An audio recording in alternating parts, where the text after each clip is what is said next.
Good morning or good afternoon.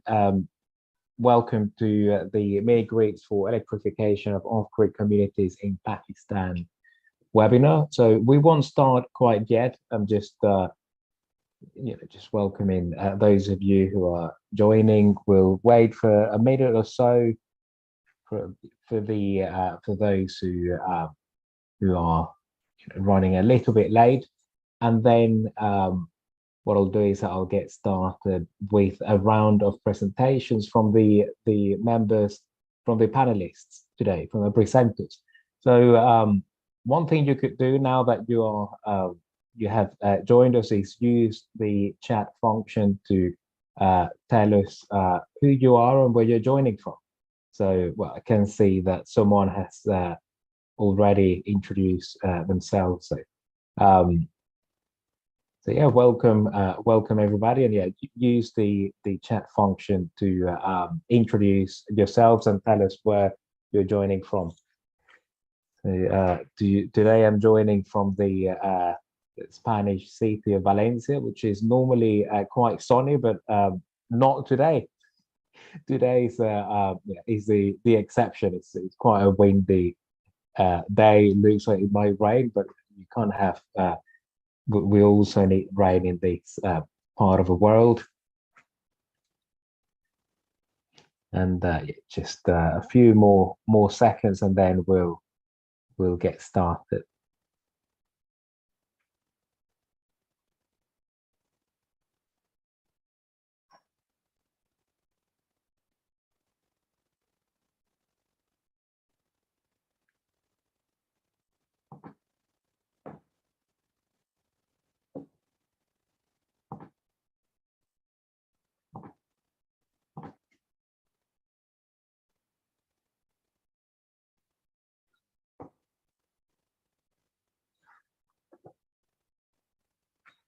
All right, so well, let's get started now. Once again, welcome to the webinar Mini Grids for Electrification of Off-Grid Communities in Pakistan, which is organized by the World Bank and funded by ESMAP. So I will leave this image here and ask the panelists to very briefly introduce themselves in the order I see them in this image. So we'll start with Sadia. So Sadia, could you please introduce yourself briefly?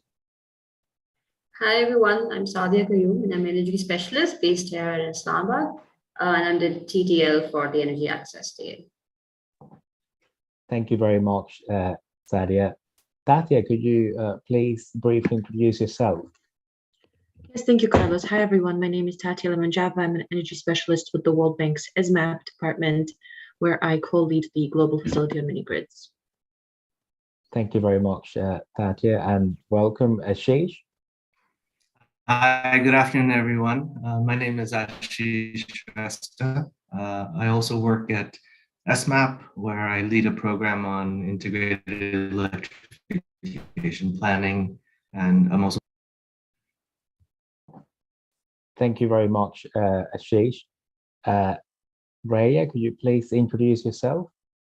Sure, thank you, Christian. Hello, my name is Reza Amatia. I am the co-founder for Via Energy Inc., and we are working along with our consortium partners for the World Bank to do the least cost electrification study and the mini grid assessment. Thank you. Thank you very much. Nabeen. Hi, everyone. My name is Nabeen. I'm a co-founder at Village Data Analytics, and we are leading the mini grid identification in this particular project in Pakistan. Thank you. Thank you, Nabeen. Waqas. Hello, everyone. This is Waqas bin Najib. I'm member energy at the Planning Commission of Pakistan. Thank you very much. And finally, James.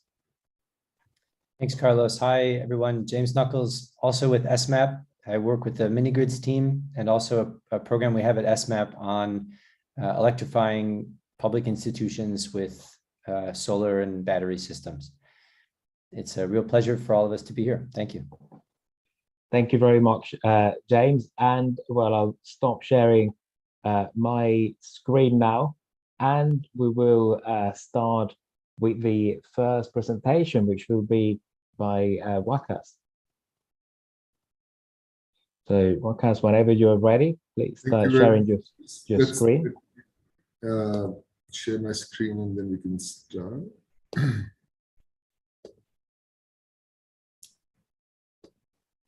Okay, if you make it full screen, I can see it now, but it's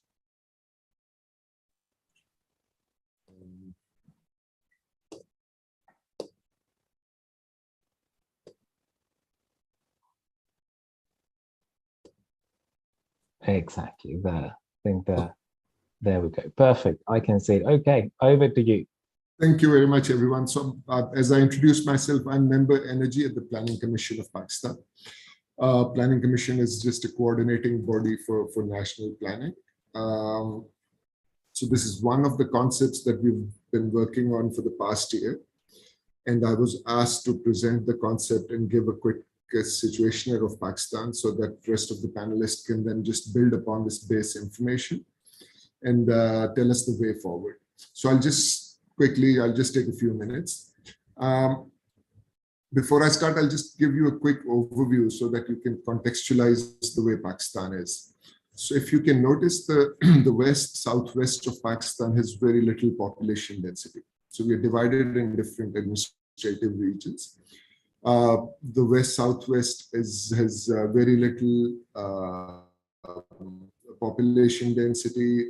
Similarly, southeast has a less population density. So I think we have patches largely in the south where the population density is low.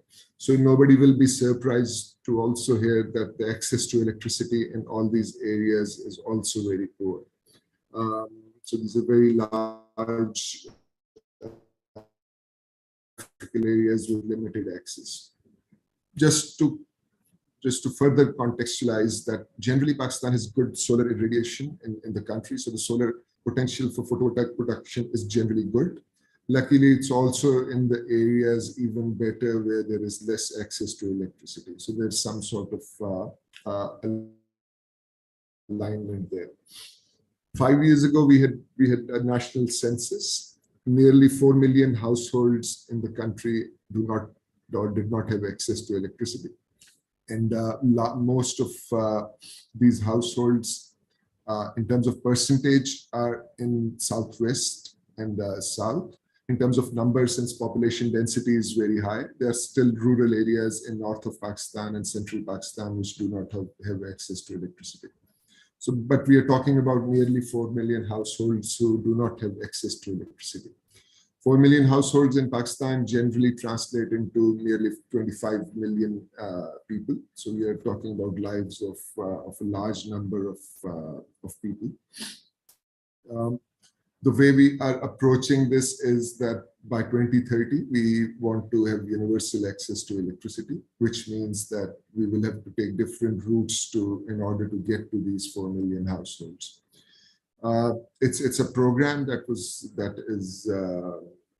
the government wants to follow. Some of the components have started in the past couple of years, but it's still a long way to go. It's still in a very initial stage of conceptualization. The way the program wants to approach these 4 million households is to have a comprehensive grid extension plan for the next few years, wherever grid extension is possible. So, and where the grid extension is not possible, identify the areas where we can have mini grids as a solution in the clusters. And then where the mini grids are also not possible and grid extension is not possible, we can move to off-grid solar home system so that there is access to electricity, but which may not be connected to the grid. I'll just go back to this slide that, you know, this opportunity is there, this commitment to do this is there. But obviously, I think one of the challenges for us is to design to identify the right approach for each cluster, each area, but also get the right transaction structure so that we can leverage maximum private sector capital, we can minimize the exposure of the government funds itself, which all, you know, usually has limited development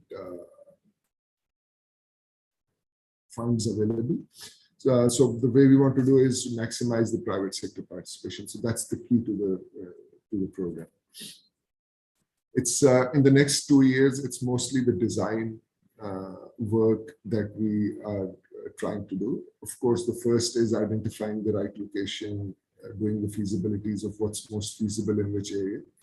But then there is a lot of work that needs to go around the regulatory environment, the transaction structuring, so how to leverage the private capital at the best, what will be the rollout strategy.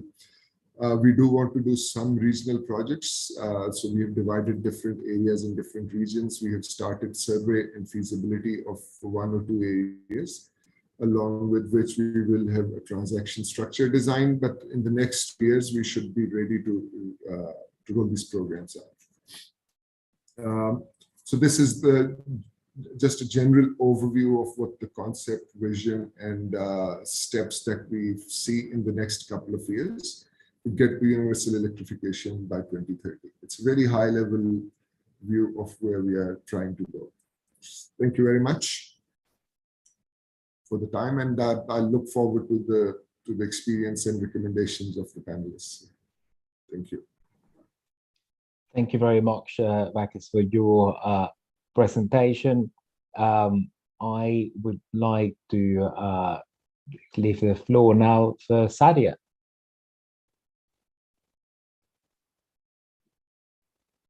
And by the way, just so you know, those of you who are in the audience, please send your questions through the Q&A box. So we have already the first question, but please share your questions. I can see your slides now, Sadia, so over to you. Thank you, Carlos, and thank you, Vakasa, for setting the stage for the rest of the presentations. As Vakasa said, in Pakistan, we still have 4 million households, around 25 million people who are not connected to grid electricity. And a significant percentage of this population could actually be electrified through mini-grid or standalone systems. And there is a dearth in Pakistan and reliable statistics on the extent of energy access. And we get different numbers based on what source we're looking at. In order to support the government of Pakistan to inform its energy access strategy or program, World Bank commissioned 2 studies last year, the Pakistan Energy Survey and the least cost electrification study and the mini grids portfolio assessment, readiness assessment. So the energy survey that was rolled out last year covers all 4 provinces and includes a household energy survey, a community survey, public institutions, and micro enterprises survey. This uses a multi-tier framework that has been developed by SMAP, and it looks at energy access beyond this binary question of whether households are electrified or not electrified, and actually gives a spectrum of customer survey, how customer surveys varies across households and enterprises across provinces. These surveys, the household energy survey is going to be represented at provincial level and the others at national level. These surveys are complete. We're now analyzing the data, and in a couple of months, we will be actually presenting the report based on the results from the survey, and we'll have a webinar exclusively on the National Energy Survey. The second study that we commissioned also last year was the least cost electrification plan, which Naveen and Reja today will be presenting. This will provide the analytical building blocks for the government, as Vakasa was talking about. Like right now, we don't know where grid extension is feasible or where mini grids or standalone systems will make sense. And that's why it was important to have this least cost electrification plan in place in order to inform not just government's project, but also World Bank's energy access projects too. And it compares different technologies and options. We also have a mini grid portfolio readiness assessment, which will give, prioritize the mini grid clusters, and Naveen will be talking more about that. This was just a brief overview of the energy access tier that's part of the Pakistan Sustainable Energy Program. And we hope that the results of this work that we're doing will inform government's energy access strategy, but will be useful for all the different stakeholders that are involved in energy access or electrification, like distribution companies, AEDB, provincial energy departments, planning commission, as well as any private sector mini-grid developer who's interested in energy efficiency, energy access investments in the country. That's it for me, and back to you, Carlos. Thank you very much, Sadia, for your presentation. I think now is the turn of the mini-grids team. So whenever you're ready, start presenting. I think, James. Yeah, thanks, Carlos. Just going to share my screen here. Okay, great.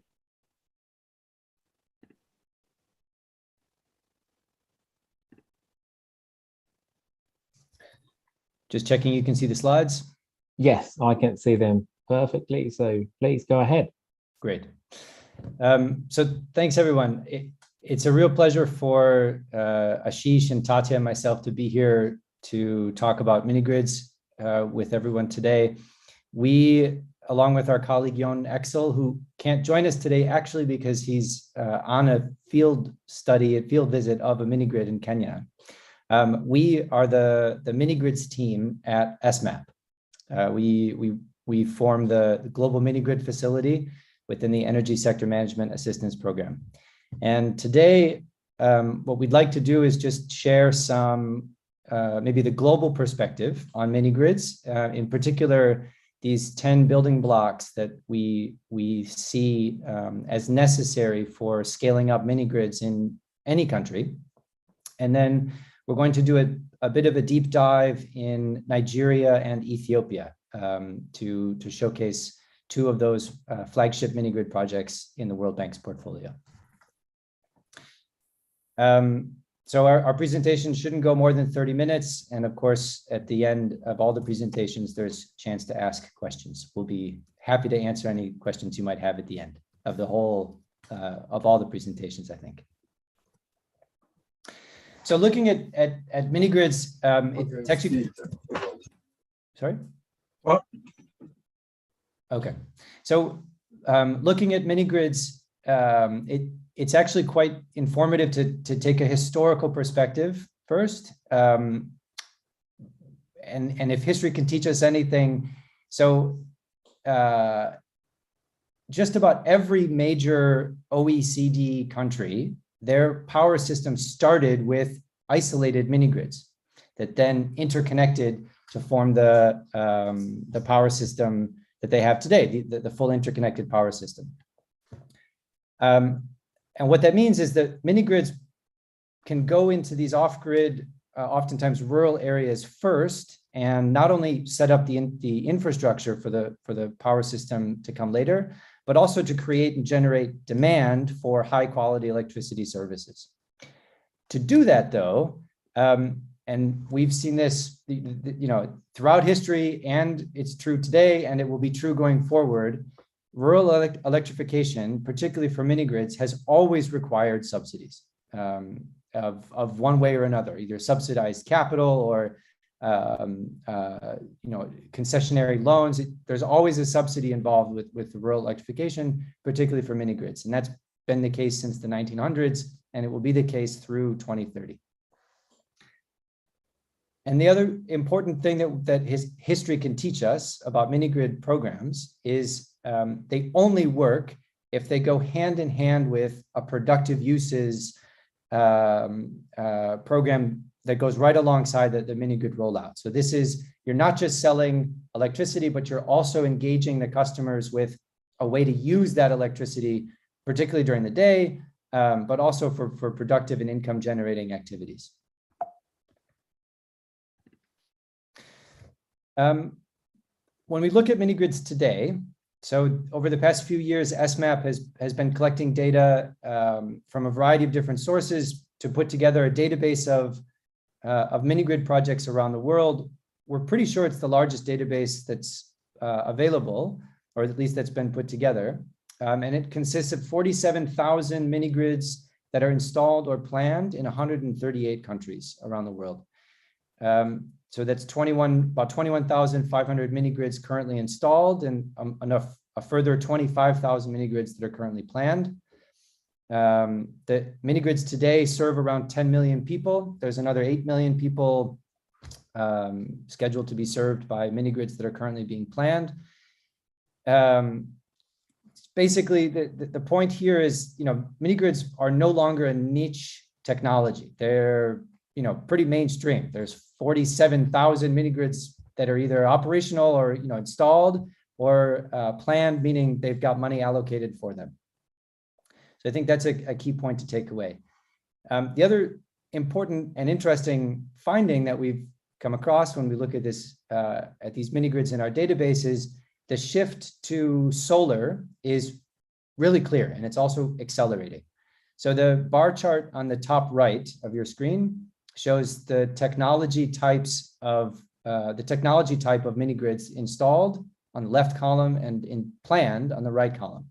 So about half of the mini grids that are installed today in our database are solar or solar hybrid, but 99% of all planned mini grids are solar and solar hybrid.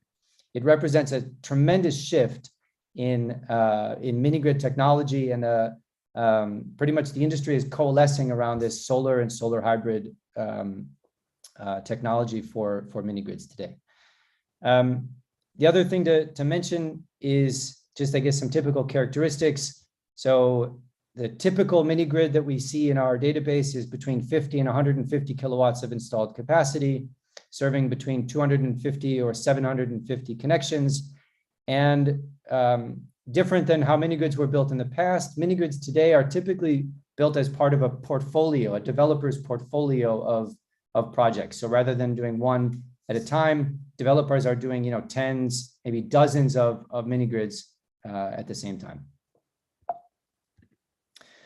Looking ahead, SMAP has done a bit of modeling to try to see and understand, how mini grids can play a role in the SDG 7, the Universal Access Agenda.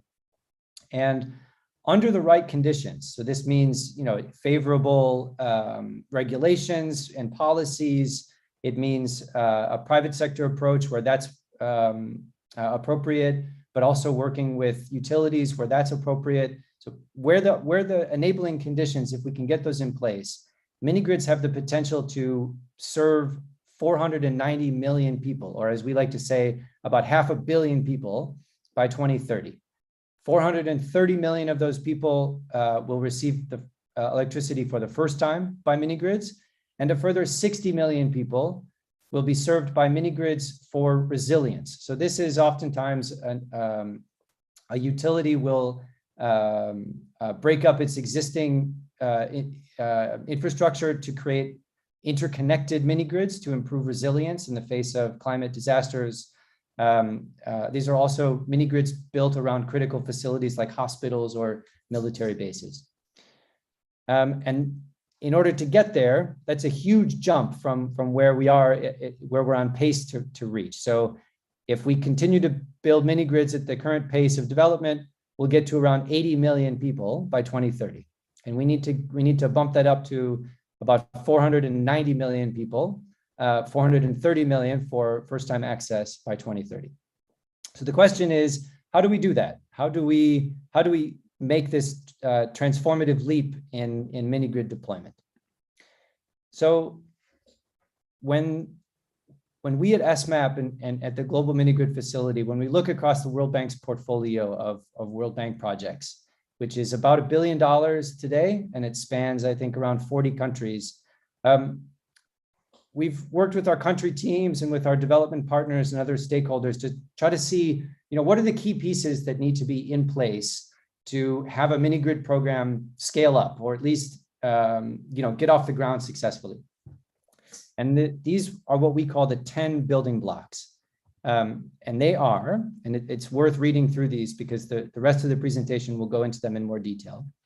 So the 10 building blocks are geospatial planning, solar mini grid technology, productive uses or income generating uses of electricity, community engagement, working with companies and utilities to deliver mini grids, providing access to finance, skills and training, institutions and delivery models, regulations and policies, and the ease of doing business in any different in a country. So these are the 10 building blocks. This is the foundation that needs to be in place when you want to scale up a mini grids program or launch a successful mini grids program. And these mini grids, these building blocks, what we see is that they support 5 drivers, sort of the engine of acceleration for mini grids. And these are building mini grids at pace, at a faster pace, providing high quality service, so that the product that the mini grids are selling, this is electricity, becomes an attractive product and people want it.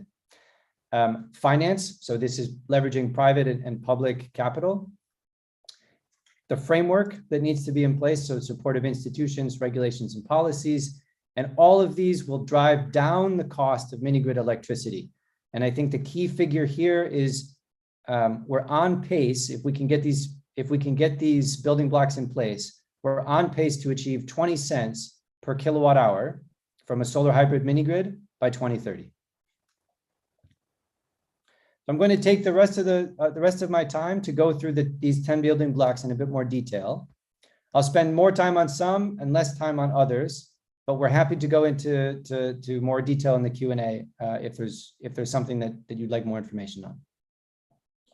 The first one, and I'm actually not going to spend a lot of time on this because you're going to hear a wonderful presentation on this right after ours, is on the geospatial analysis. So this has 2 components. It's looking nationally at the least cost electrification planning and at the site level to help mini grid developers put together portfolios of viable mini grid projects. And the bottom line here is that new technologies, like the ones that were used to prepare the study that will be presented later, these new technologies are making it possible to do robust, detailed analyses at the national level and at the site level at a fraction of the cost and in record time to help support national programs like the one that Pakistan is trying to put in place.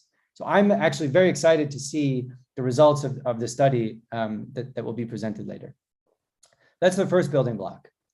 The second one is on technology. So what is a solar hybrid mini grid? Well, it's PV, solar PV plus batteries, more so. These are lithium ion batteries, smart meters. There's often a backup diesel generator. And most importantly, at the very end of the line are appliances and machines that are efficient and using that electricity during the daytime for household projects, but also income generating activities from small and medium-sized enterprises and entrepreneurs. We've seen a lot of innovation in mini grid technologies, everything from innovations on the productive uses side, on the appliances and machines, to the actual mini grid infrastructure itself, building highly modular mini grid systems. We've also seen it in some contexts completely eliminating the diesel generator when the diesel supply is at risk. So suffice it to say, the standard mini grid that we see today is a solar hybrid system, but there are innovations around that ecosystem that are driving down costs and accelerating deployment. And I think these innovations also can help deploy mini grids at scale in Pakistan. The next one is on mini grid costs. Here, I mentioned it earlier, but we're seeing a rapid decline in the cost of key mini grid components, which is why the cost of electricity from a solar hybrid mini grid system is coming down. I mean, just a few years ago, it was 55 to 75 cents per kilowatt hour when we looked at a best-in-class system. And that's down to around 40 to 50 to maybe 60 cents per kilowatt hour today. And we're well on track to reach 20 cents per kilowatt hour by 2030. And it has a lot to do with the components that go into a mini grid. These costs are coming down because of lithium ion batteries, thanks to the electric vehicle industry globally. Solar panels, the cost of these are coming down. The electronics that support the mini grids, the balance of systems, these are coming down. So the whole ecosystem around the mini grid technology is moving in the right direction to bring costs down and make the electricity even more affordable. The next set of building blocks I want to talk about are really about investing in people. So the first one is, I mentioned this at the top of the presentation, this is productive uses. You cannot have a viable mini-grid program if you are not also supporting productive and income generating uses of electricity on the mini-grids. So today, the solar hybrid mini-grids that we see installed around the world, they're able to provide 99% reliable electricity, which is what you need if you're going to be supporting the local enterprises, the local companies, to make the switch from an isolated diesel generator to the mini-grid electricity. And that's really what drives the viability of these mini-grids. And at the same time, and this is it's a technical detail, but it's quite important. When you can generate and sell electricity during the daytime, you increase what's called your load factor, and that brings down the cost of your electricity. So look at the graph on the slide. These are using 2018 costs. So baseline, selling mostly household electricity, you're going to achieve maybe 55 cents per kilowatt hour. This is for a best-in-class mini-grid. As you sell more electricity during the daytime, you can dramatically reduce the cost of your electricity. So not only are you generating economic impact, positive economic impact for the community, but you're also making the business model and the business viability of the mini-grids much more robust. So we cannot stress the importance of productive uses more than I'm trying to stress it right now in this presentation. The next one is on training and skills. So human capital is just as important as financial capital. And I think what's interesting is what we're seeing is mini-grid companies themselves, but also being supported by national governments. They're rolling out training programs that combine in-person trainings with online courses and on-the-job training, so that you have an ecosystem of stakeholders that know what they're doing, that can support the mini-grid rollout in each country. The next ones are about investing in institutions. So there's a lot happening on this, and I was actually, it was great to see in the first presentation, the strategic plan that has been laid out for Pakistan. Regulations are a key feature of that. And I think that's really important because you need the regulatory certainty in order to have a private sector-led approach to mini-grids. So when we look at the regulations, there are 5 key questions that need to be answered. And this gives the private sector certainty. One is on the market, related to market entry. What do they need to enter the market? Is it a registration, a permit, a license? Is it through a concession? How are tariffs determined? Is it basically a free market approach, willing buyer, willing seller? Is it an individualized cost-based tariff? How are tariffs calculated? And importantly, how are they adjusted over time? What's the regulatory approach to that? Then looking at the technical specifications and service standards. Are these specific to mini-grids, or will they be held to the same standard as the main grid? Or is it a basic level of safety, and then each developer is allowed to compete on service and quality on their own? And then what are the options for the mini-grid developer when the main grid arrives? Are they allowed to sell electricity back to the grid? Do they have to dismantle the whole system and walk away? Are they allowed to keep their own customers, purchase electricity from the grid and on-sell it to their existing customers? So there are these different business model options that we've seen in other countries for when the main grid arrives in the service area of a mini grid.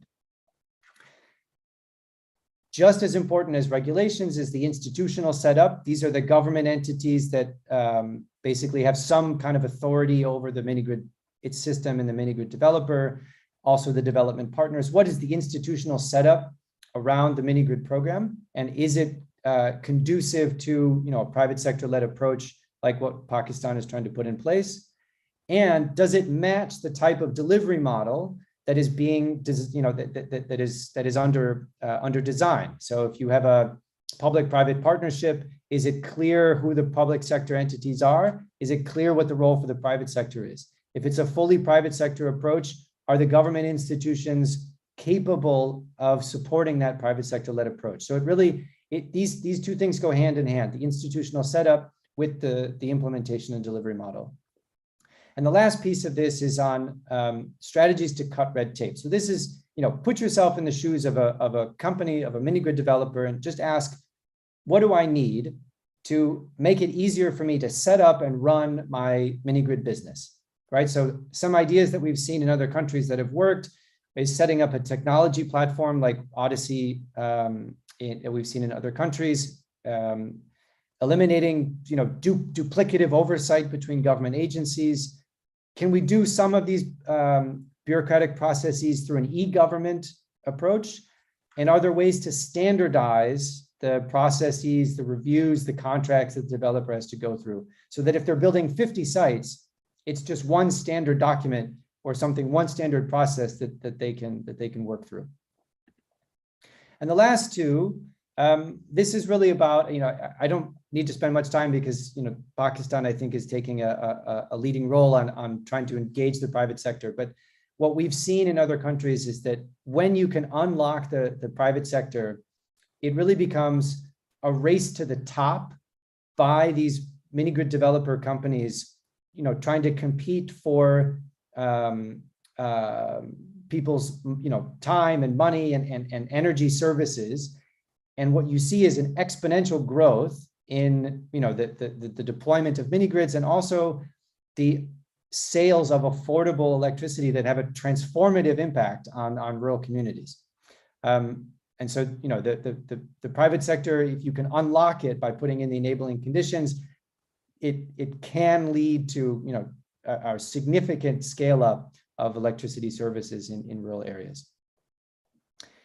But of course, that needs financing, and it needs two types of financing. So one is financing for the mini grids itself, and this has to consist of 4 interlocking pieces: equity, debt, some kind of results-based financing or grants, and some risk mitigation mechanisms. So whether it's backstopping of first loss guarantees, risk mitigation against country risk, so something to mitigate some of that risk in order to bring in the first wave of private capital. That's on one side. On the other side is financing needed to support that productive uses program. And it's an order of magnitude smaller. So millions of dollars for mini grids, thousands of dollars per mini grid, thousands of dollars per mini grid for productive uses appliances. But these two elements both require financing, and this is the financial package that you have to have when you put together a mini grids program. So there's lots of innovations and ideas to implement these 10 building blocks in your country. We've done an initial assessment of Pakistan, but this is super high level, and none of us are real Pakistan experts. Tati, Ashish, myself, we're not Pakistan experts, so this is really just our initial assessment. But I think the key takeaway message is that we see an enormous potential, given the resources, given the government support, given the history, we see an enormous potential for a private sector-led mini grids program in the country. And we fully stand by the team, the World Bank team and the government to help strengthen all 10 of these building blocks in order to make this program a success. So with that, I'll stop and I'll hand it over to my colleagues, Ashish and Tatia, who can do a bit of a deep dive into the Nigeria and Ethiopia programs. Thank you. Thanks so much, James, and hello everyone again. James has really done a very comprehensive overview of this rubric of 10 building blocks. What I'd like to do is take a few minutes to tell you a bit about the Nigeria Electrification Project, which is one of the World Bank's flagship mini-grid operations. Nigeria, Ethiopia, they're both priority countries for the mini-grid facility, as is Pakistan, the Democratic Republic of Congo, and Myanmar, all countries where we see very significant mini-grid potential. Now, the Nigeria Electrification Project is a $350 million program that encompasses both multiple components. As you can see on the screen, one covers electrification of federal universities and teaching hospitals. These are typically larger megawatt scale solutions, interconnected typically. Solar hybrid mini grids, these are typically rural communities although the eligibility has been now expanded to include interconnected mini-grids as well. And there's also solar home systems. Now, there's $150 million specifically allocated for mini-grid development. And there are a number of different implementation modalities that I'll go into a bit further. But the overall target of this mini-grid program is to electrify 300,000 households and 30,000 small and medium enterprises. Next slide, please. So why Nigeria? I mean, I think this, as I mentioned, it's a high priority market for mini grids. I mean, some of the reasons why Nigeria is attractive relates to some of the 10 building blocks that James has already described. I mean, it's a very populous country. It has the largest access deficit in the world. And, a number of previous studies have indicated that, many thousands of mini grids would potentially serve the population at least cost, including some geospatial analysis using our own global electrification platform. The enabling environment is largely in place, and this includes regulatory frameworks such as the mini-grid regulations of 2016, which streamlines the licensing procedures. So smaller mini-grids under 100 kilowatts, for example, can do a simple registration and don't have to go through a very lengthy regulatory process. They're also free to set tariffs on a willing buyer, willing seller basis with the community.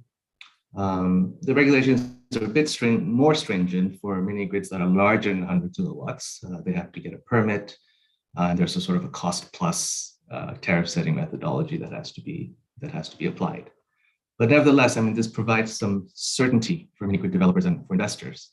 The other thing I should mention is that the question of what happens if the grid arrives is something that's on the mind of most mini grid developers. And these regulations also address that potential, and they have a provision for compensation to be provided to the mini grid developer in terms of depreciated value of the assets and lost income. So there's some certainty around that as well, and that's really allowing investors to consider putting money into mini grids in Nigeria. The other thing is that the initial market sounding revealed that there's a cohort of local developers that have built some mini grids, and these developers have benefited from technical support from agencies like GIZ and others that have helped them with funding to do some pilot projects, as well as softer sides of the business, in terms of developing business plans, doing financial analysis, how to approach investors. I think all of this is necessary for local industry to develop and to scale up. And then international investors, see a large market in Nigeria. They see the potential in terms of the access situation, but they have concerns about the country risk, and they need scale to enter the market. So this is what we heard at the beginning when we were designing the program. The other thing about Nigeria is that, it's and I think in many ways similar to Pakistan. I mean, it's a very entrepreneurial culture. There's small industries, small businesses everywhere, in every community. And you see a willingness to pay for power, and people are already using diesel gensets. And so they're obviously willing to pay for reliable power. And I think this is also an important indication for mini grid developers before they're willing to enter a community. Then there's the situation with the distribution companies. And here I think because there are financial constraints on the distribution companies, they have high technical losses, collection losses.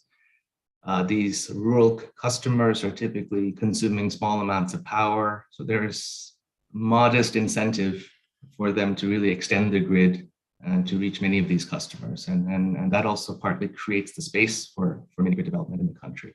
Next slide, please. So what we did was, when we designed the program, we took two approaches. One is a top-down approach. We call the minimum subsidy tender.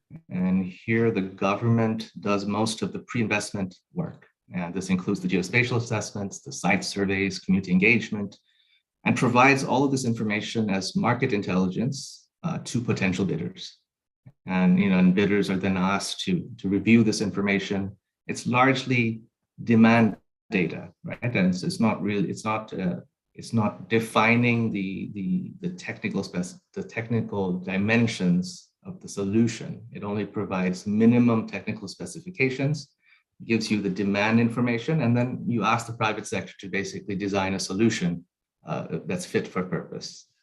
Now, this minimum subsidy tender has been, it's in progress. So, I can't comment too much on it.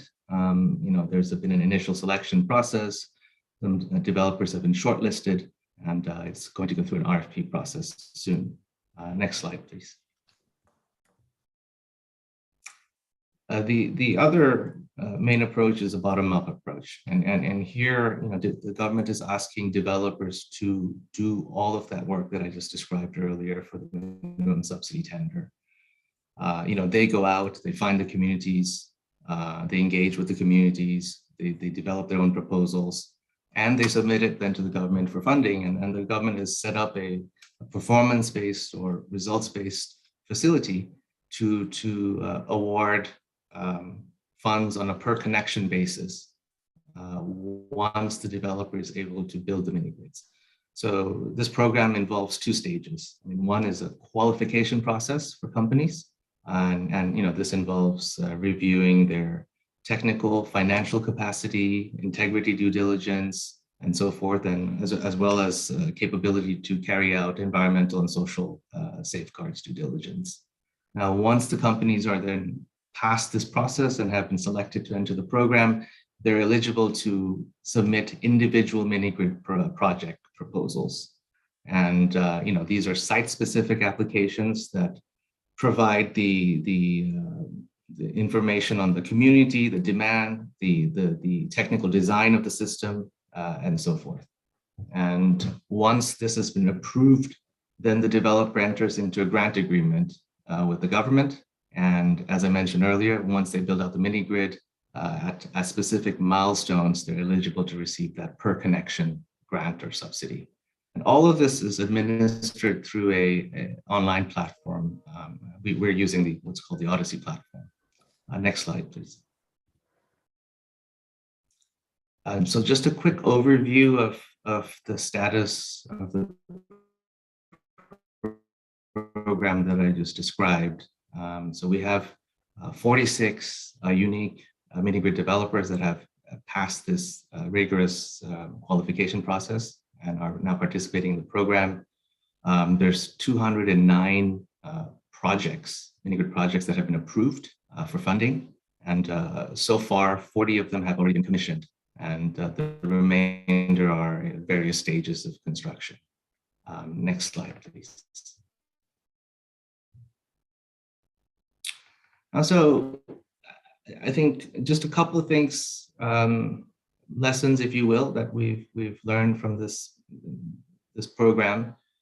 The mini-grid industry is still fairly nascent, and I think it's important to maintain flexibility in your project design. As I mentioned earlier, the tendering approach that we initially thought of would move ahead first. And the idea was that there would be some price discovery. Companies would bid on the amount of subsidy that they need to build mini grids. That would give you an idea about the viability gap. And that's something that you can then use to sort of benchmark the subsidies you want to award through your RBF or performance-based program. However, due to procurement delays, we weren't able to move as quickly as we would have liked with that. And the performance-based grant program has moved far beyond. So I think it's sensible to sort of keep your options open. I think when you start out, you don't necessarily know whether private investors have sufficient confidence and whether they're able to mobilize funds to make bids on very large portfolios on a tender. whether the public procurement procedures are going to be swift and efficient or not. And so I think it's good to just have this flexibility and sort of follow whatever works.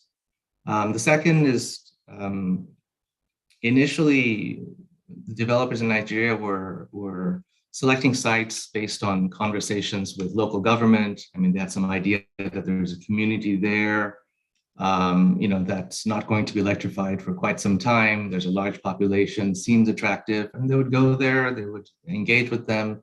And I think they would then try to, mobilize as many non-residential, commercial, small businesses, productive users as much as possible. But the targeting of the communities wasn't necessarily primarily based on the presence of these large productive loads. And I think there's a realization there that the viability is so dependent on these, as James already described, on these large daytime loads that it makes some sense really to start your targeting first with these productive loads. So we've started doing some of that. I mean, we're looking at agribusiness clusters, for example, where there's large agro-processing or chilling loads, irrigation loads, and so forth, and really using that as the first filtering criteria in the selection of new projects.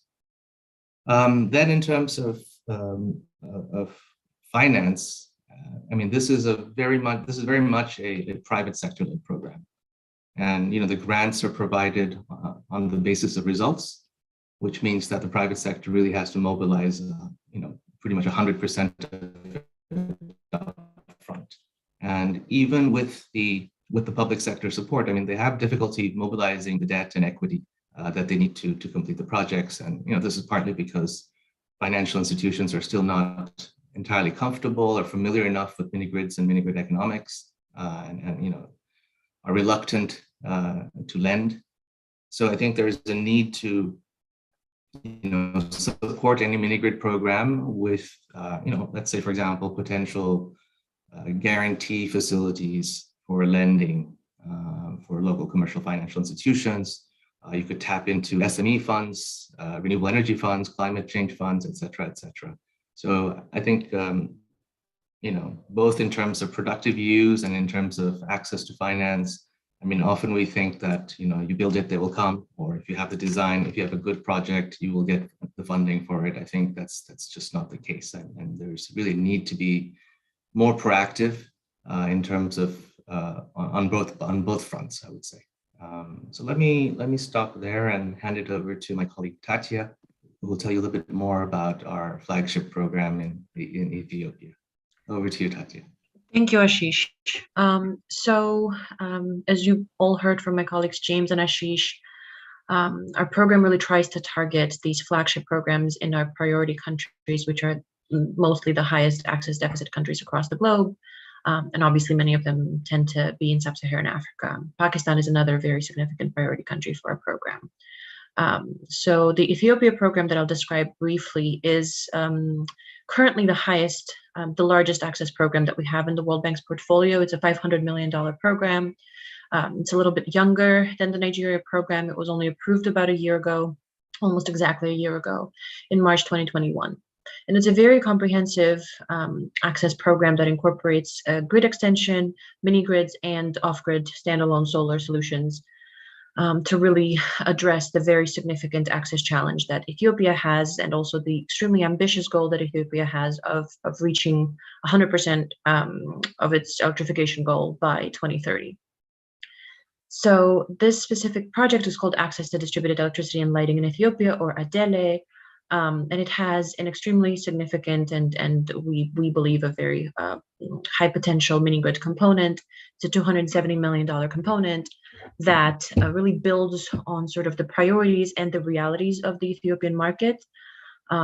So it has a very significant subcomponent rolling out mini grids through the national utility, Ethiopia Energy Utility, Electric Utility, EEU. So as you can see on my slide, 217 million of that allocation is for the utility-led model, which is primarily EPC plus long-term O&M. And some of it also covers the hybridization of the existing large-scale diesel-run mini grids that the utility actually has in certain parts of the country. And then a fairly sizable allocation, about 53 million currently, but that could change down the line, has also been made by the government of Ethiopia with the World Bank support to private sector-led models as well. And Ethiopia is a completely different market from Nigeria and from most other countries that many of us have worked in Sub-Saharan Africa or elsewhere. It has very, very little foreign investment, very few foreign developers operating, actually no foreign mini-grid developers at all operating in Ethiopia. Even just the local mini-grid developers, there are only two, and they're both very, very small. So deploying a model like this, a private sector-led model, has been the goal of the government of Ethiopia. And more broadly, the goal of the government has been to bring more foreign private sector and stimulate more local private sector to enter the economy. So we worked very closely with the government during the project preparation and now during implementation to help them build that enabling environment, create that regulatory environment, and really, as James has pointed out to all of you, to really work across all of those 10 building blocks to make sure that this program is indeed impactful and can be scaled up quickly. So on the private sector-led model, so far, as I told you, the government has allocated 53 million to these two models. I don't want to go too much in detail into them because Ashish has already described them. For Nigeria, there's a top-down model called a minimum subsidy tender and a bottom-up model called the performance-based grant. They're quite similar in their design to the way that they are being deployed in Nigeria, of course, accounting for the realities in the Ethiopian market, which are somewhat different, and also incorporating a lot of the lessons that we have learned from the Nigeria program to date.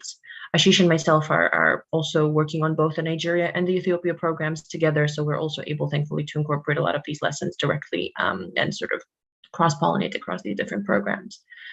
The main implementing agency for this program is the national utility, which is somewhat unusual for some mini-grid programs, but that definitely is the model that works best in the Ethiopian context. So I felt that was important to highlight to all of you.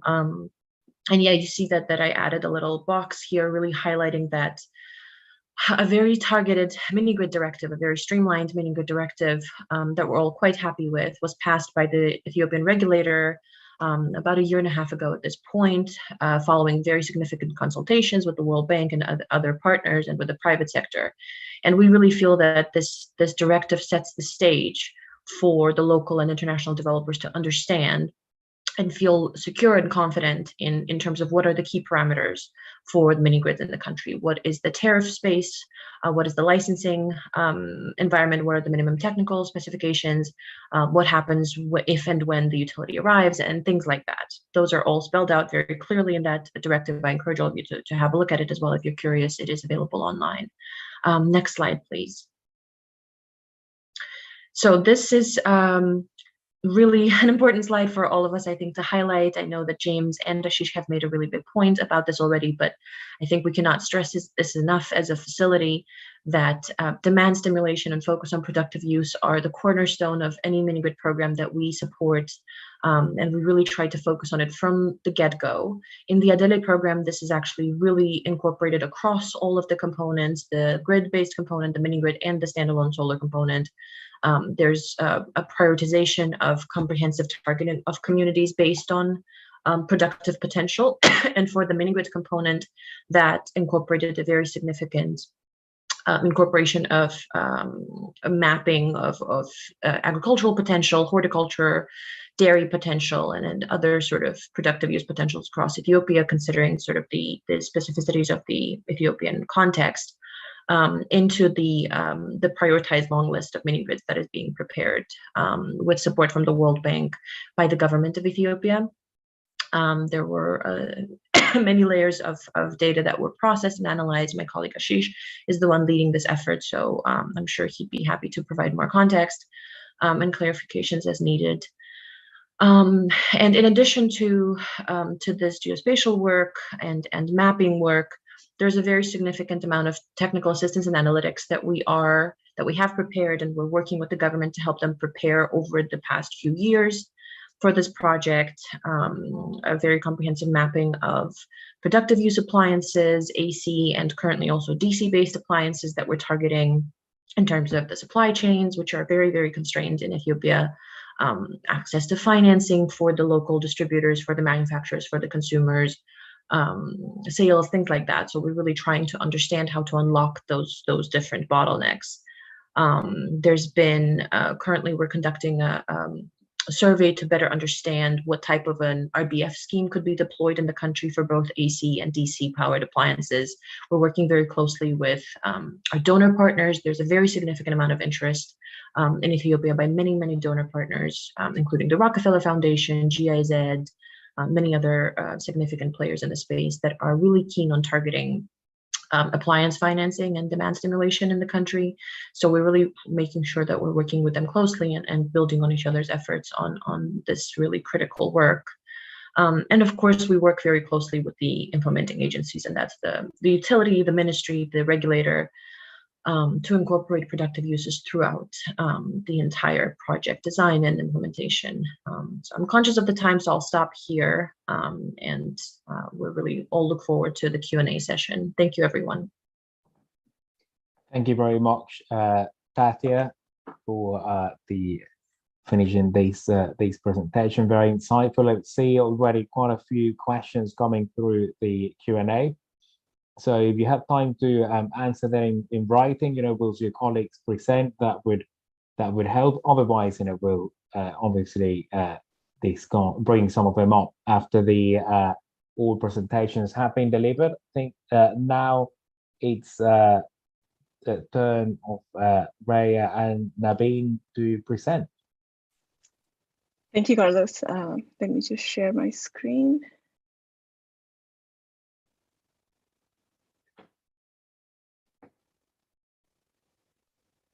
Yeah, I can see your screen. It's on full screen, so please go ahead. Okay.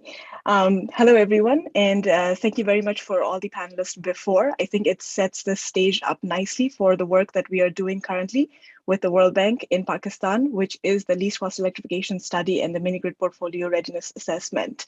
And essentially what both James and Wakasab talked about is the first step that we are taking in Pakistan, essentially to look at potentially having a mini-grid sector, development of the mini-grid sector in the country. To begin with, the objective of the least cost electrification study that we are establishing right now is to look at the distribution network level least cost plan along with the off-grid options that meets the forecast electricity demand. We are essentially looking at the 2030 time horizon, looking at the medium and long-term planning. And the objective, again, is to provide access to all unelectrified customers by 2030 at the lowest economic cost. So just to give you a snapshot, the plan that we are evaluating is agnostic of the technology. It's not pro-grid or pro-off-grid system, but essentially evaluating the mix of these systems as an integrated approach that results in the lowest cost and present value to provide access. For this, we are utilizing the reference electrification model, a proprietary software model for Via Energy, developed at MIT and Comenius University. And the tool is specifically designed for these kind of universal access study, where we take in a lot of input parameters, and I'll talk a little bit about the requirements of inputs. And essentially, we are evaluating 3 different technologies right now: grid extension, mini grids, or individual systems, to look at what is the least cost option of electrifying every consumer. Just a snapshot of what is the technology inside the model itself. Initially, we begin by identifying who the customers are, where the customers are, what type of demand they may have. For this, we utilize various sources of information, starting with geospatial information, the location of customers, the types of customers that there may be in terms of their demand. And essentially, then we look at the large-scale optimization to design the appropriate infrastructure for each consumer. The end outcome of the result that we have from the model is to be utilized by various stakeholders, governments, utilities, private firms, essentially to implement on the ground to provide, to increase that access and reach that goal of universal access. Again, quickly, as I mentioned, there is a requirement for a lot of input data, and the outcome of the model is only as good as the data that we provide in. And in this regard, we have worked strongly with many of the stakeholders, both in ground, as well as utilized our consortium partners' experience from various other countries to fill in the gap where information is not available to essentially produce the least cost plan. Right now, I'll show you some of the results from the provinces that we have done in Pakistan. This is the initial preliminary results that we have achieved. Before I showcase some of the results, we are essentially looking at 4 main provinces in Pakistan. Just as a highlight, for Sindh and Baluchistan, the K Electric's jurisdiction is not included in the part of the study that we are doing. So majority of the districts in Sindh, especially Karachi, and in Baluchistan, Lasbela districts are not included. One of the key things that we need when running this model is the understanding of who the customer is, where they're electrified, and where the non-electrified customers are. And for this, we take into account, we start off with census-based information. So looking at based on 2017 census and the population growth that is estimated, we look at the 2030 population estimate and the household count based on this population.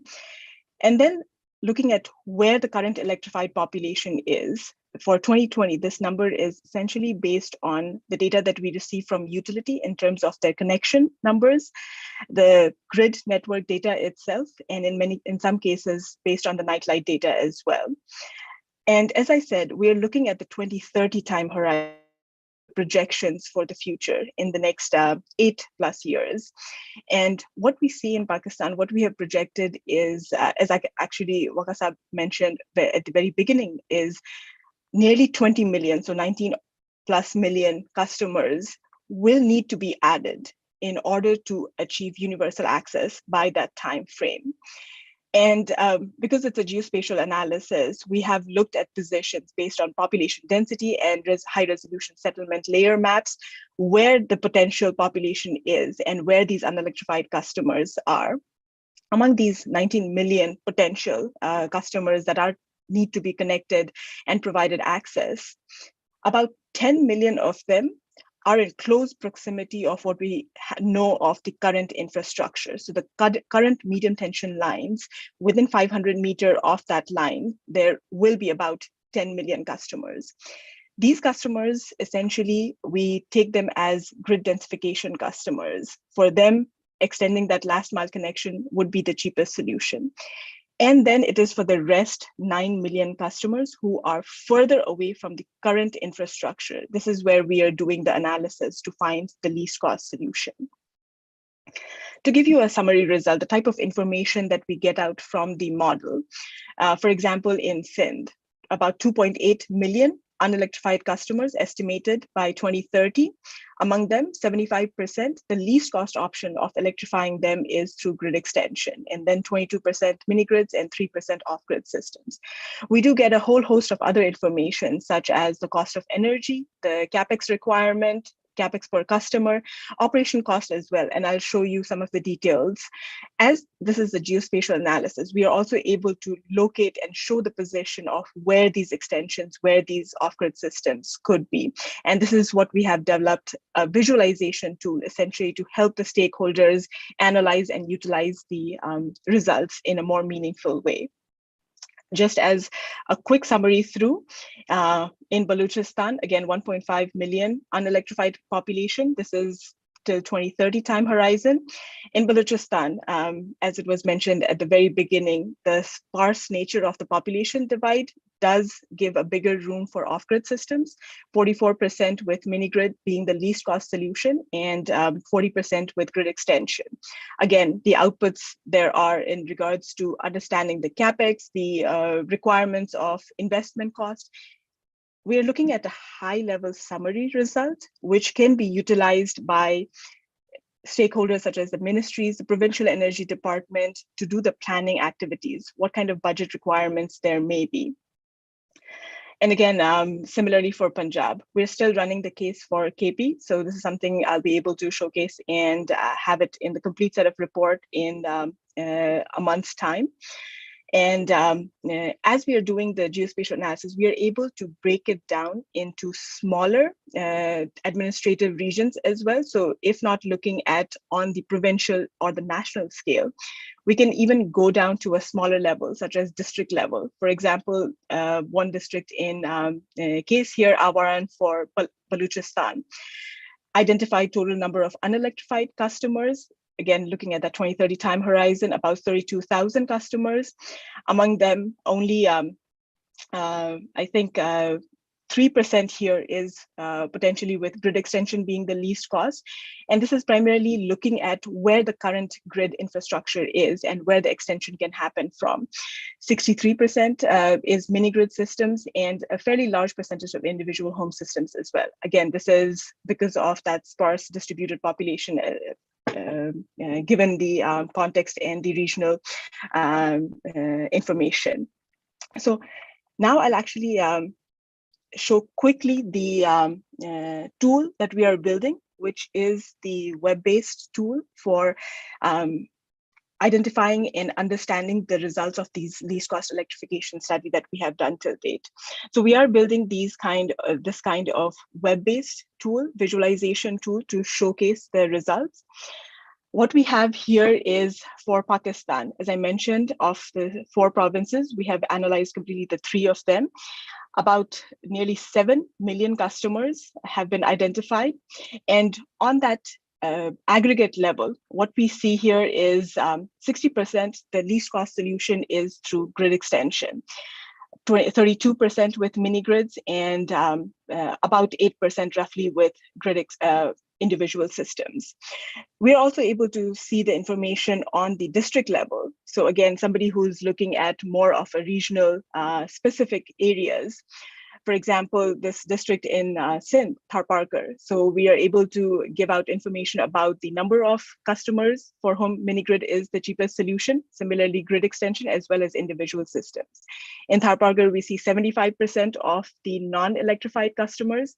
Mini grid is the lowest cost solution. And similarly, this is true. We have done the analysis for the 3 of the 4 provinces. We're also able to visualize it on the zoomed in version. Again, being able to choose one of the provinces. In Balochistan, as I mentioned, 44% grid extension, mini grid systems, and about roughly 40% grid extension is the cheapest cost solution. You see the aggregated information that I was able to show in the table. You're able to see this and get it in your fingertips when you have access to this. The cost of energy, the total investment cost, and then there are embedded information inside as well for individual systems that you're able to download. And then going into some of the specifics, again, if we look at a specific district, you zoom in, and this is the district Awaran that I was mentioning. When you zoom in, the level of information that you can see, so some of the layers addition that you can do. So let's see, beginning with the national grid. This is the outline map boundary of Awaran district. And as I mentioned, has a very limited network to begin with. In most of the places in Pakistan, specifically Sindh and Punjab, we were able to get a very detailed information from the utilities about the medium tension lines, so 11 kV network. In some of the places, there were partial data available, so we had to utilize some of the available sources, such as the grid finder data, or the data about the night light to estimate where the potential network is. And in case of Balochistan, it was the partial overlap between the network distribution company's data and the grid finder's data. But in any case, so what we see in Awaran is a very small medium tension line currently going into the district. And then when we lay on top of it REM results, which is essentially the least cost electrification results for the country, what we see is the white lines are the potential extension for the customers where grid extension is the least cost solution, and green is essentially where population has been identified and mini grid systems is the least cost solution. So this gives you in perspective geospatial analysis and location of where potential mini grids can be. So just showing one more layer. Okay, let me showcase.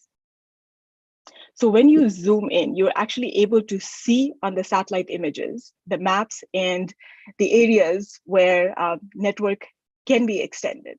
So when you zoom in, you actually see the information. There are some houses, and the model has actually done a reference network to build the mini grid systems. When you click in the information, there is information about the mini grid as well, such as where the location is, for 2030 time horizon, the number of potential customers, the sizings, the cost as well. And what we have done further beyond this as a next step to help with potential implementation is look at and prioritize the high priority electrification sites. And this is where we have utilized VIDA tool. So essentially what we have, and my colleague Nabin will talk more about it, but just I wanted to leave it with at this point where we have clustered the off-grid systems as well to potentially showcase this as the high priority sites. And as the World Bank team, SMAP team just mentioned, the importance of having different types of customers, and that is the level of information that we are trying to provide in these high cluster areas, which is based on high population density and the distance from the grid itself. Is there an education facility? There is one. Is there healthcare facility in this cluster? No. We are trying to add information about agricultural demand as well. How much agricultural processed land there is? Could there be an irrigation load? So these type of information can help, as it was mentioned earlier, the mini-grid developers to prioritize and look at the sites which can be more financially viable in terms of implementation. And as you will see in Auran itself, so there are these potential high priority sites that have been identified. Let me see if I can, yeah. So for Auran, so there is a little bit of grid extension. Again, distribution companies can look at this type of information and prioritize and see where it makes sense to do the grid extension for their planning purposes, as well as we are able to showcase where these off-grid sites are and how to prioritize it as well. And I will leave it now to Nabin to talk a little bit more about how this can actually be utilized in terms of implementation by various kinds of stakeholders. Thank you.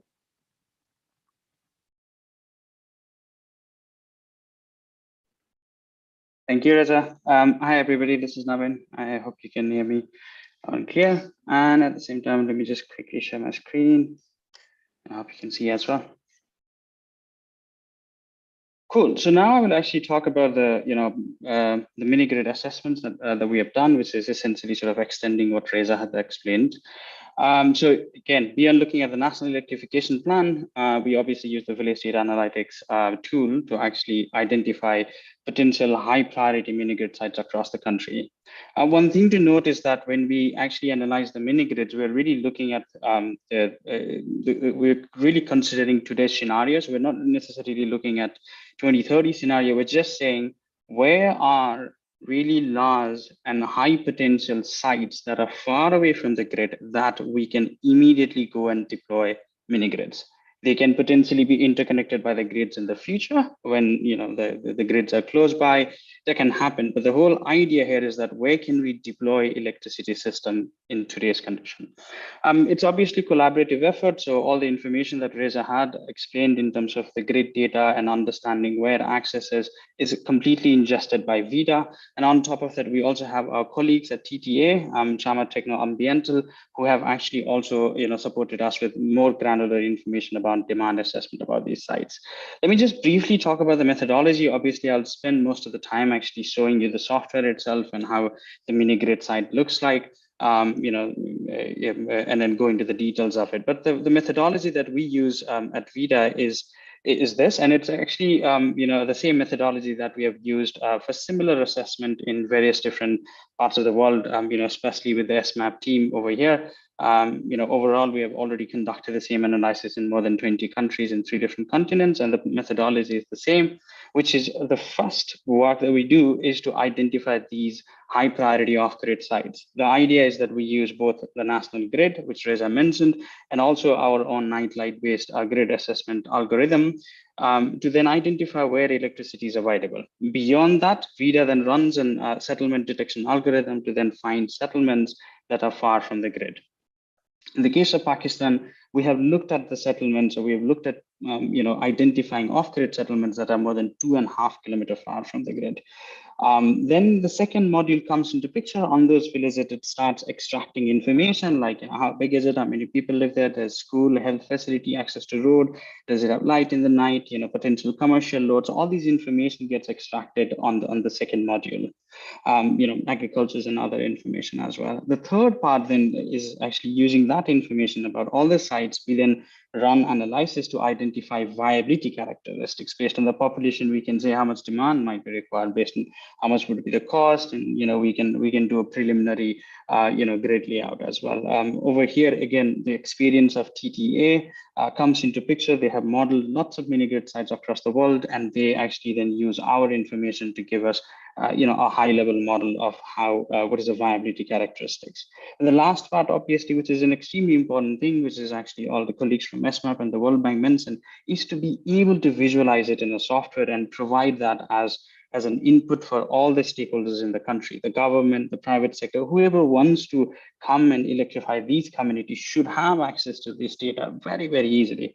And our whole motto is to actually have that data in a software that we can absolutely provide.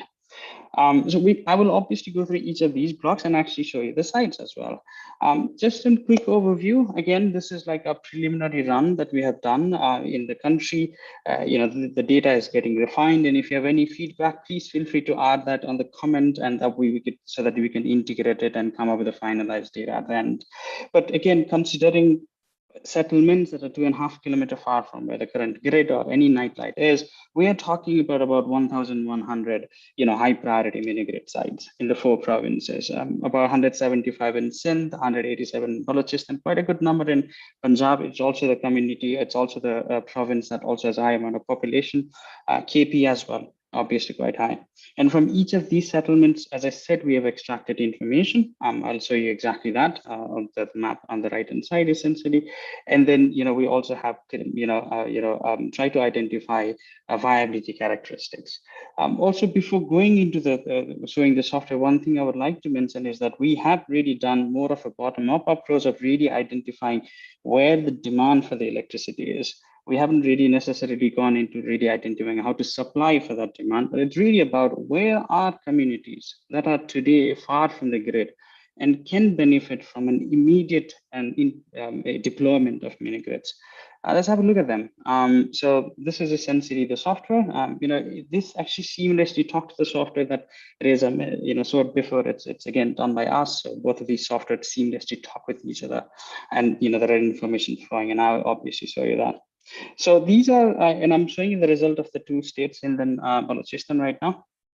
And we are really refining information over here so that we can expand it to the other states as well. All of these red dots here actually represent communities, high, high priority mini grid sites that are away from the grid and can be electrified. And overall, as I said, like you can see it here, we have this list of 345 communities over here on this particular region itself. And if I may zoom in, you can see that all of these, yellow blobs over here actually represents where there are nightlight, or I can also, as Reza mentioned, you can very quickly look into the national grid, and you can see the national grid going this way over here. And then beyond that, the idea was to then let's start finding these communities. And as you can see it here, we have about 345 of them. You can come over here and we can go into each of these communities, also maybe zoom in. Let's say this one is a pretty large community that is far from the grid, doesn't show any electricity, and can be potentially electrified by mini grid today. It's a pretty large community over here. One interesting thing is sometimes you even see a speck of light coming from some form of, probably there is, you can actually, let's zoom in, and you see it over there, there's a little bit of a PV panel, but it seems to be only electrifying this particular compound here. And this community here doesn't show any light. So you can absolutely electrify this community by setting up either additional capacity over here or actually building a new mini grid over here. Now, from each of these communities, let's say with Ashok, and I think this is the same site, you can see it here. we can then look into all the data that got extracted. So where is this? How big is it? How many people potentially live there? How many households are there? What's the nearest hub? How can you even travel over here? Does it even have road? In fact, even adding what is an average temperature? What is the kind of sort of, this is really interesting and important as well for us, because this might help the government and the private sector to also understand, should we deploy mini-grid, should we, PV-based system, or should we deploy something else as well. Also, one thing to mention, actually, we also then added the REM result, which Reza mentioned, right? Saying that what does the least cost plan say about this site? Is this site going to be electrified by mini grid also in 2030 as a least cost? Or perhaps this might be said as, hey, look, in 2030, maybe the grid comes, but today, this is a pretty big site. You can already go ahead and electrify it. There's some design information over here. This is again preliminary run, which actually tells us about capacity, the amount of battery, the network length, some cost information, some demand information as well, and key characteristics. Obviously, this is getting through much more calibration.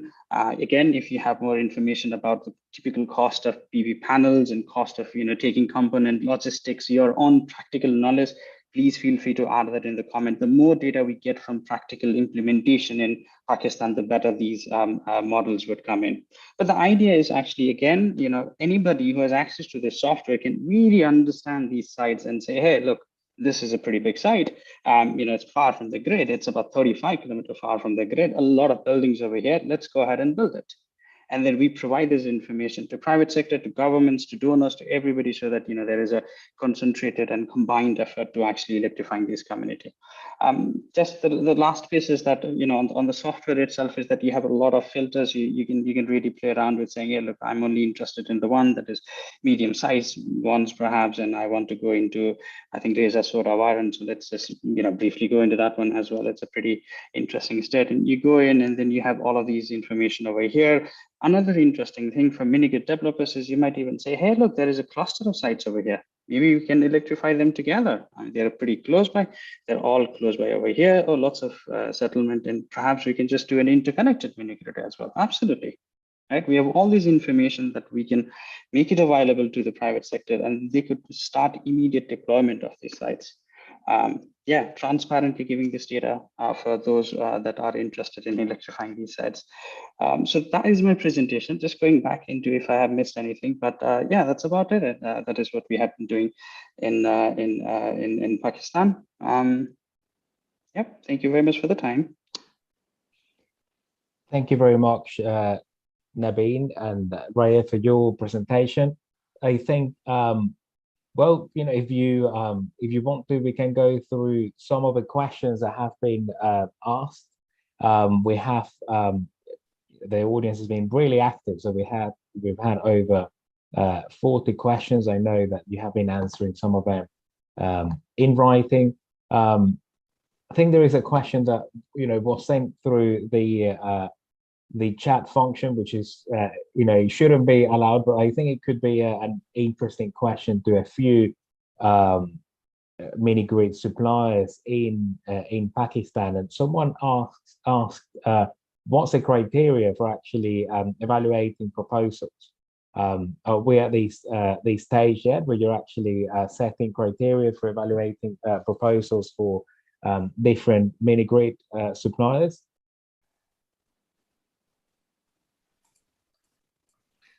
Carlos, why don't I field that one?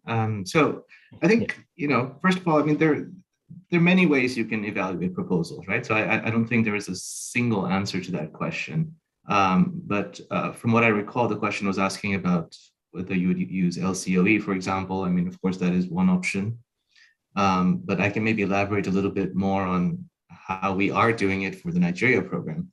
Yeah. And there, for the minimum subsidy tender, the approach is to fix some parameters. So we're saying, for example, the tariff cannot be higher than X, right? The renewable fraction of your system cannot be lower than Y. These are the minimum technical specifications for your equipment. So all of these, sort of lead to some convergence on cost, I would say. And then ultimately what the bidder is offering as a financial offer is the amount of subsidy or grant that they require to build that system, right? So it's a sort of a reverse auction, if you will. So what we're doing is we're doing a technical evaluation of a business plan and then a financial evaluation of the amount of subsidy required. And so that's how we're, so it's sort of a matrix for the evaluation, and that's how we're going about it. But I mean, I would say that's really just one approach, and certainly not the only way to do it. Thank you very much. Sheesh, I don't know if anybody else would like to add to this, or should we go to the next question?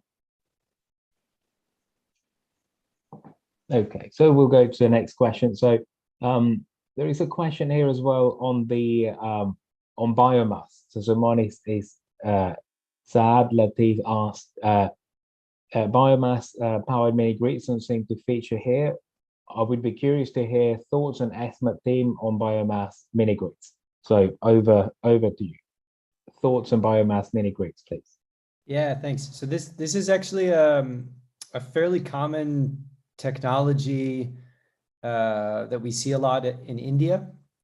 There's a company called Husk Power Systems that does a lot of biomass mini grids. Interestingly, and I don't think this is the case for Husk, but I know that it's the case for some other developers that use a similar technology that we've talked with. Biomass is great, but it also has its challenges. So if you think that, maintaining a consistent supply of diesel in order to maintain a backup diesel generator is tough, maintaining a consistent supply of biomass can be even more challenging.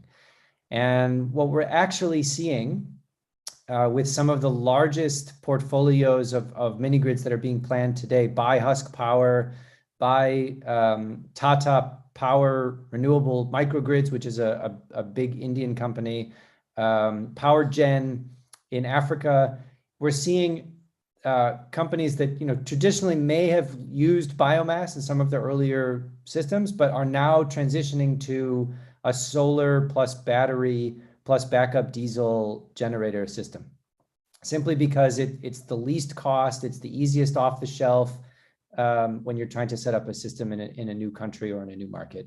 This also gets to another question that I saw in the chat. So what's the difference between a mini grid and a hybrid? This is my bad. So when I say a solar hybrid mini grid, I mean a mini grid system that runs on solar PV plus backup diesel generator and battery storage. So a mini grid is the system itself, and a hybrid mini grid for us is one that runs on mostly renewable energy, typically solar, plus some kind of backup fossil fuel generation system. That's what makes it a hybrid. Thank you, James. There is a question here that is along the same vein and is about the ratio of energy storage systems. So someone asked, Yevon Su asks, could you inform about the ratio between solar plus energy storage systems in the case of mini grids? So I'm sure that there is not only one answer, but roughly what could this ratio be? Yeah, that's another good question. It's really tough to answer. So maybe a different way to think about it is, what's the ratio of backup diesel to solar, and sort of think about that, because the batteries are going to be powered by diesel at night, or if there's a rainy period, and they're going to be powered by solar during the day. And so you could think of these two things as sort of balancing the system itself, the backup diesel versus the solar.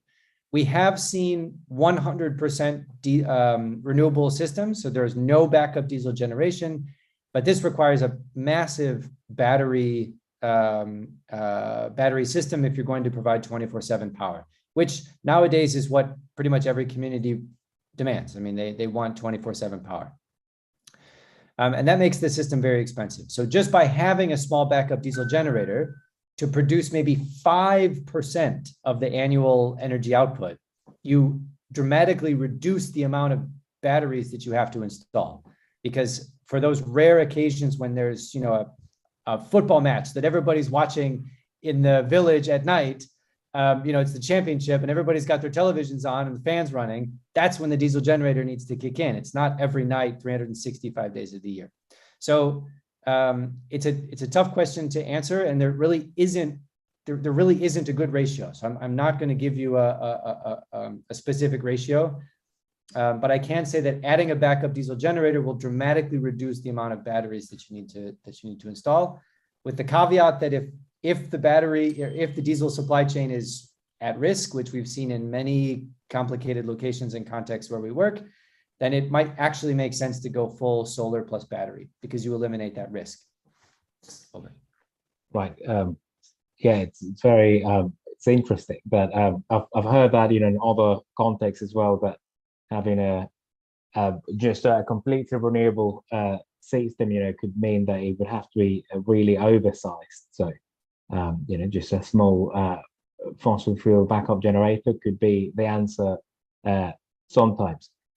There are a few questions here that are on the economics of mini grids projects. So maybe we can, and by the way, if you see a question here that you would really like to answer, let me know and we'll go to that one. But just picking some of the ones that I think are most interesting. But Sanjit Lal asks, how can the economic sustainability of a small mini grid project be attained? So, what are some of the factors? Again, I'm sure that it's one of those situations where you have to really pay attention to a local environment to ensure that the system is economically sustainable. But roughly, what are the factors that you consider when you are trying to secure the economic sustainability of a mini grid project? Tati, do you want to field that one? I feel like that's right up your alley. Thanks, James. I'm not sure which one of us should be answering which question, so that's why I'm sitting in it. No, absolutely. So obviously, we've been talking about demand stimulation, productive use, and we will keep talking about it for a very long time. But it starts from our perspective with talking to our counterparts and to the governments about identifying the most appropriate sites and working with developers to help them get as much intelligence as they can about these sites, and about a comprehensive community engagement and demand stimulation program. From my perspective, and I think most of us share that opinion, demand stimulation should not just be the responsibility of a local developer. It's really a government's goal, right? We don't talk about delivering electrons to the communities. That's not the goal of a mini grid program or any electrification program, right? Our goal isn't to deliver electricity. It's to bring about economic transformation. So I think for us, the philosophy is, what does the government want to achieve with its electrification program? Jobs, economic transformation. Then it's the government's job to work with the developers and to work with its utilities and to really just get more involved and think across sectors. How can you provide a comprehensive demand stimulation program? How can you deliver the appliances to these communities? How can you deliver the financing that these communities need to get access to these appliances? So that's sort of a very top-down approach. But that's how we work as well, because we're the World Bank, we work with the government. So we do try to help think of this as a sort of national scale. What is it that you want to achieve? And how can you help a given developer as part of like a viability gap financing subsidy program? How can you help a given developer, a small or a large developer, in a small or a large community or group of communities to actually help them unlock this challenge? Because on their own, many good developers are very vertically integrated, but a lot of that isn't their bread and butter. A lot of that isn't something that they're supposed to do, isn't something they have working capital to really do, to provide appliance financing and things like that. It's not necessarily what they're equipped to do. So I do think that it's very often expected, if you're a mini good developer, well, obviously it's your responsibility to figure out your own community and how to make sure that they know how to buy appliances, where to buy appliances. But that's a huge burden to expect, especially because mini grids are expected to go where no one else is expected to go, right? So it's that kind of equation that we try to work from, is let's not put the burden entirely on the mini grid developers to figure out that massive equation in the most challenging remote rural communities, but sort of how do we work together with the government, with the developers, with financiers, MFIs, everyone else, to really help unlock that question. I hope that answers the question. Thank you. If I can add to that, Carlos, I mean, please, at the risk of oversimplifying things, I mean, viability, you could say, is a function of minimizing capex, maximizing the load factor, and then pricing, like any other product. I mean, pricing your service to maximize sales, right? And I think this is something all mini grid developers have to do or have to optimize in this fashion. Thank you, Ashish. I think between you and Patty, I know you have definitely provided a good idea of how you could maximize the commercial viability of mini grids. There are a few more questions here. I think someone is asking whether is it possible that the mini grids are installed permanently rather than waiting for the main grid to arrive. So I think, I suppose, I think it goes back to that chart that James showed in his presentation that said, like, well, the norm is that in most places, you started with mini grids. So are mini grids built in a way that you could actually eventually connect them between each other to create a grid and make the whole system more robust and more reliable? Yeah, the short answer is yes. I mean, okay. Look, it's not like there's one type of mini grid that you build because it's never going to be interconnected, and a different type of mini grid that you build because you think it's going to be interconnected soon. It really, most of these modern systems are built to very high standards already. And what that means is that an isolated mini grid built today with relatively little additional capex can interconnect with the main grid in the future. What we're seeing, though, and this is why I said there's not really two types of mini grids. What we're seeing, though, is that most of the sort of leading mini grid developers that we talk with and that we see implementing projects today, they are building grid interconnection ready systems. So that means they're installing the electronics, the inverters today that need to be in place if they're going to interconnect with the national grid in the future. And I think it's really a function of, the grant money is available today, so let's use this subsidized capex to make our system grid ready for the future. Of course, there are savings to be made on your capex if you're never planning to interconnect with the main grid, and these are for very remote systems, systems that can be dismantled, overnight, the generation and storage. So yeah, I mean, there are choices that developers can make with some relatively minor technical adjustments here and there.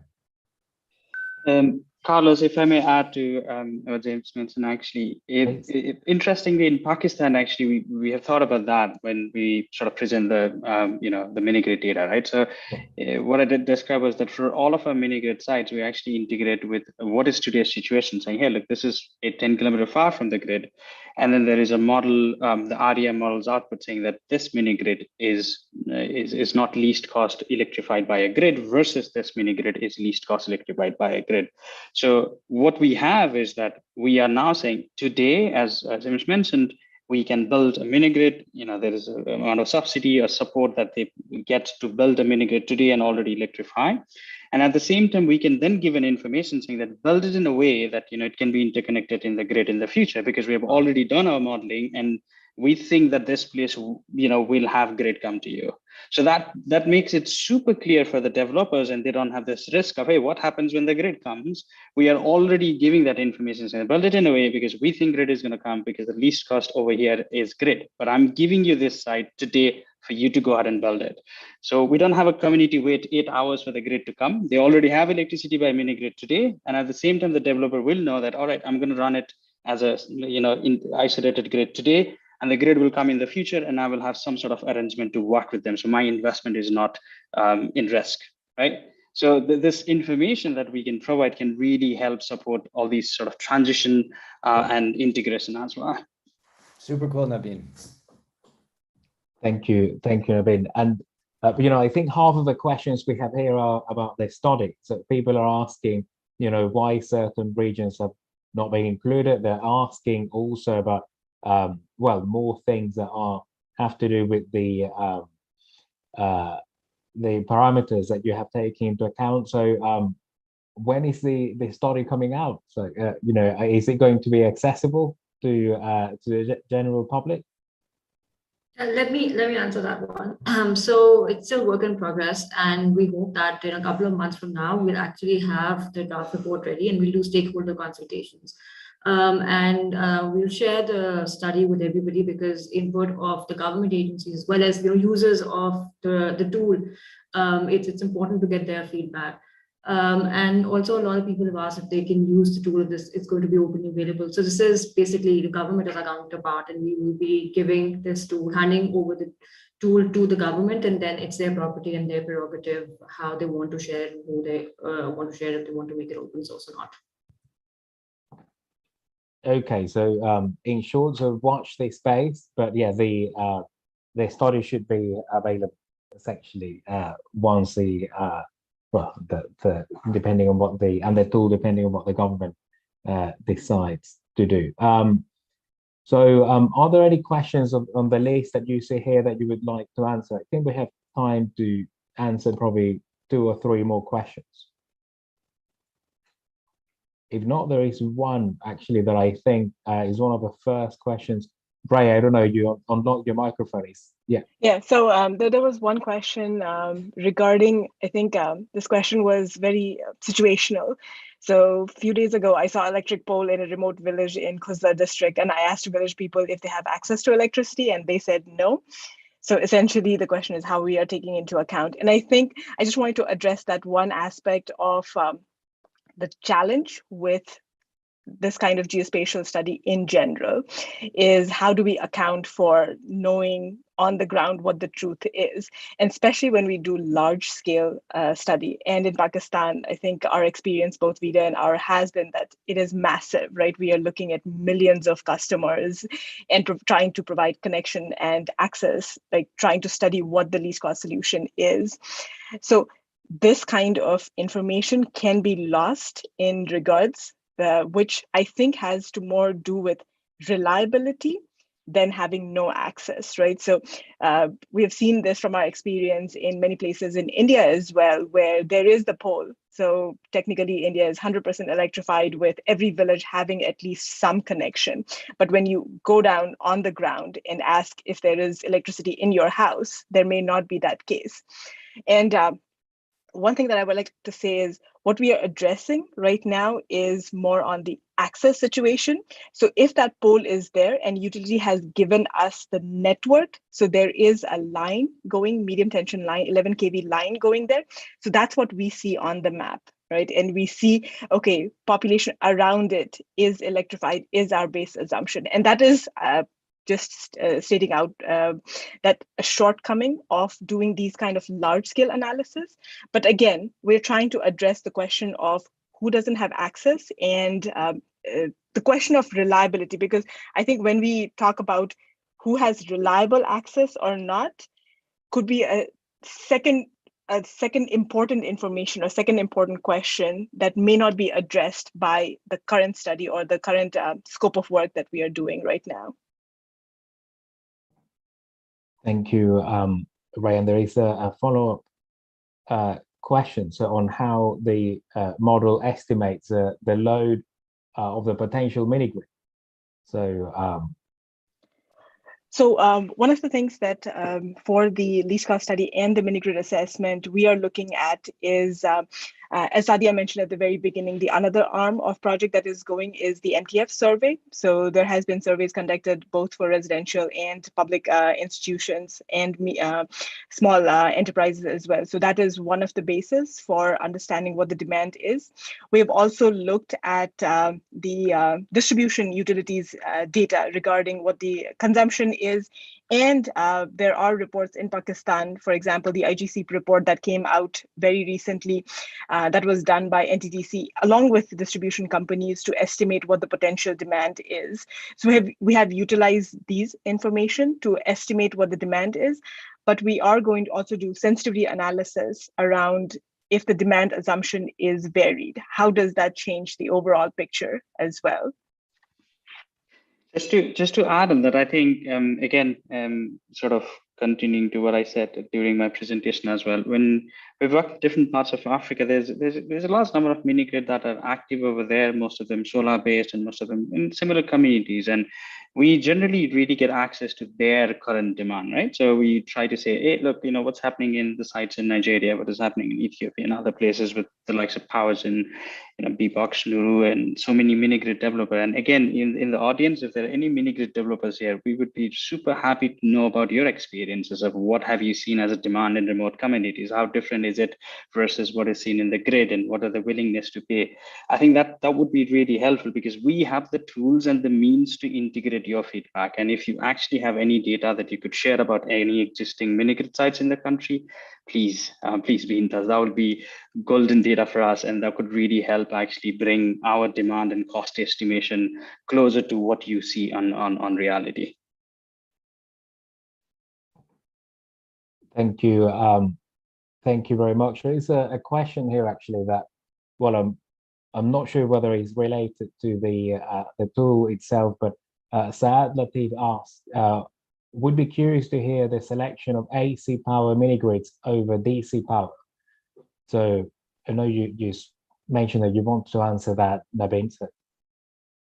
Yeah, sure, I could do that. I think, sorry for hogging the questions actually here. So the AC versus DC, that's really interesting. In most cases, that is dependent on the amount of demand that we want to supply and the size of the community as well. Like if you have DC connections, and if the line that you have to build is going to be pretty long, then that becomes really difficult. Your cost is going to be high. So from my understanding, AC versus DC is really dependent on the number of connections, the distances between them, and the type of service that you're trying to provide. And I feel like that is actually an information that we provide, rather than us trying to sort of label, hey, this is an AC site, this is an DC site. Most of us here who are building mini grids are really technically strong. We want to provide you enough information so that you can make the right decision and actually build through it. You can build multiple pico sites in the same compound, or build a large mini grid site. If the site is even big and you found a lot of commercial load, please go ahead and build a medium voltage and a low voltage combination as well.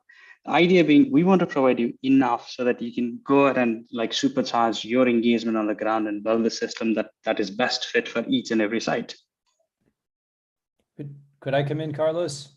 Yeah, please. Because it brings up, there was another question earlier in the chat I jotted down about, what kind of technical specifications do you provide to the developers when, during a bidding process, either when you're launching a tender or whether it's bottom up. And just building on what Nabin was saying, I mean, it sounds like the way that the regulations are currently drafted in Pakistan, it's pretty much left quite open to the developer on how they want to structure their system technically. And I think that's a best practice that we've seen in other countries. So rather than trying to pre-specify exactly the technical specifications that every mini grid should have, it really is up to the developer who goes to the site, who meets with the customers, who sees what the lay of literally the physical lay of the land is, what the demand centers are, and they can design the best system technically for that, for each of those sites. Rather than trying to do it top down, it's much, we've seen much better success coming from the bottom up approach, where the developer is actually leading the technical design on this. So yeah, nice to see the link there between the earlier question and the point that Nabin was just making. Thank you very much. James, I don't know if there are any other questions you have seen on this list that you would like to take. Otherwise, there is one here about the the general environment we're in now. It says with rising commodity prices, particularly raw materials used for solar equipment, can we expect slowdown in the transition to renewable energy overall? I think we are seeing, also fossil fuels going up in price significantly. So I don't know, but what are your thoughts on this?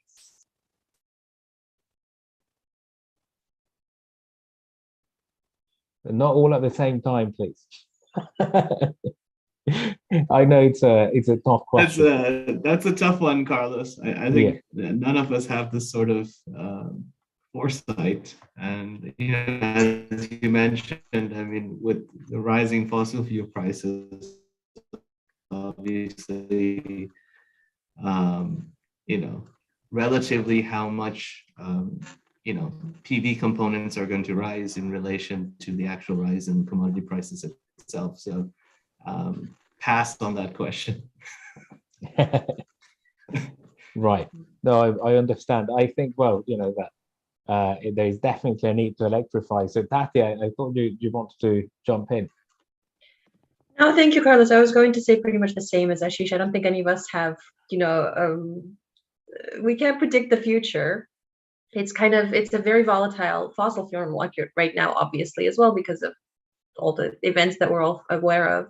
So I think based on all of the data that our team have collected, that James has collected, our forecasts are very optimistic in terms of just the continuing drop in the overall system costs. And obviously, the battery costs are going down pretty fast as well, and hopefully will continue to fall as well. And that will still continue to make a big difference in the mini-grid economics. But I think all of us in the last few years have sworn off making predictions for things. So let's just see how it goes. Yeah. James? Yeah, could I I'm just gonna share my screen really quick.